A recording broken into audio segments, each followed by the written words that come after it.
l'agriculture biologique, en termes très simples, c'est une agriculture qui est d'abord régie par une réglementation. Ensuite, c'est une agriculture, si vous voulez, qui interdit l'utilisation des pesticides chimiques synthétiques et aussi des engrais chimiques synthétiques. Ils sont complètement interdits dans l'agriculture biologique. Et c'est une agriculture donc qui est faite dans beaucoup de pays pour produire des produits sains, mais aussi pour améliorer la fertilité des sols.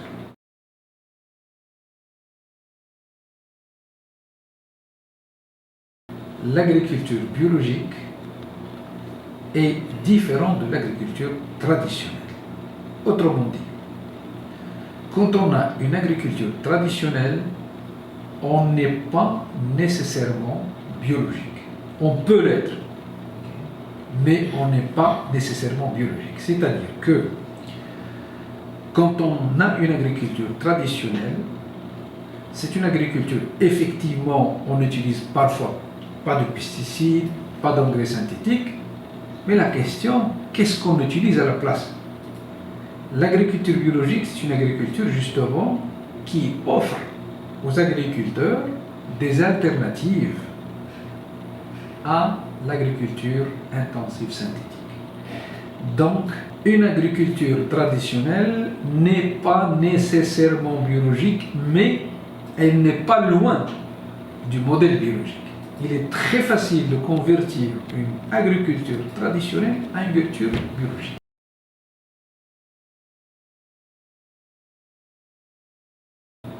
En agriculture biologique, on montre aux gens qui n'utilisent pas des engrais chimiques synthétiques interdits comment il faut faire et qu'est-ce qu'il faut faire. Et on a une grande variété de techniques, de moyens et de produits que malheureusement beaucoup de gens ne savent pas encore. Par exemple, en agriculture traditionnelle, on utilise le fumier, qui est autorisé en agriculture biologique, moyennant que ce soit un fumier bien préparé, etc. Mais nous avons maintenant beaucoup de formes de compost et de compostage qui n'existaient pas avant. Mais maintenant, il existe. Il y a plusieurs techniques pour préparer le compost, et à partir de ce compost, on peut préparer ce qu'on appelle les jus du compost ou le composting. En plus de ça, on peut faire plusieurs mélanges entre différents types de compost pour produire ce qu'on appelle les fertilisants organiques. Et en Haïti, il y a un potentiel énorme pour ces nouvelles technologies, pour ces nouveaux produits et pour ces nouvelles procédures, justement. Voilà donc les alternatives. Ça, c'est un exemple, il y en a d'autres. Mais il y a des alternatives aux engrais synthétiques.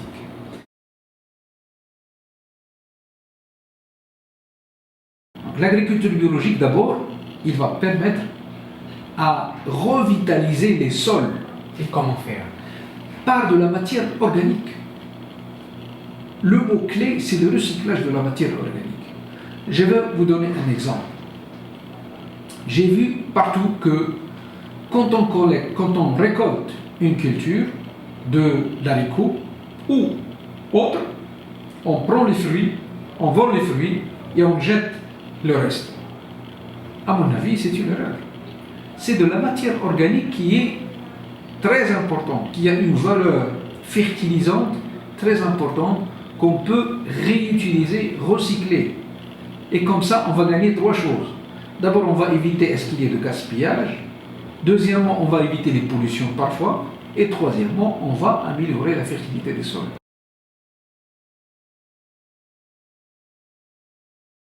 Il y a 15 ans, 20 ans, effectivement, les rendements en culture biologique étaient très inférieurs par rapport au conventionnel.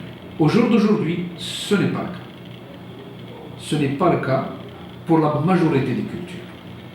Et dans tous les cas, dans une région, par exemple, comme Kenskov, où on fait un rendement de tomates 1,5 kg par mètre carré, de là où je viens, les rendements sont facilement de peuvent atteindre facilement 4, 5, 6 kilos par mètre carré. Ça fait quand même 60 tonnes à l'hectare, alors qu'on est juste à 15 tonnes à l'hectare. Si on améliore la fertilité du sol, si on structure et on organise les interventions avec des moyens biologiques, on peut améliorer le rendement de façon très significative, sans pesticides et sans engrais chimiques. Alors maintenant, sur le plan économique, encore une fois, l'expérience partout dans le monde, dans beaucoup de pays africains, dans beaucoup de pays asiatiques, a montré que les produits biologiques sont et doivent être vendus à des prix relativement plus élevés. Et donc, les produits biologiques, dans un début, ils sont généralement destinés à une communauté avec un pouvoir d'achat assez élevé, mais après, ça devient à la portée de tout le monde. Et comme ça, donc, on va améliorer la fertilité du sol, préserver l'écologie et n'oublions pas la santé de l'homme. Donc, manger des fruits sains, des fruits et des légumes sains.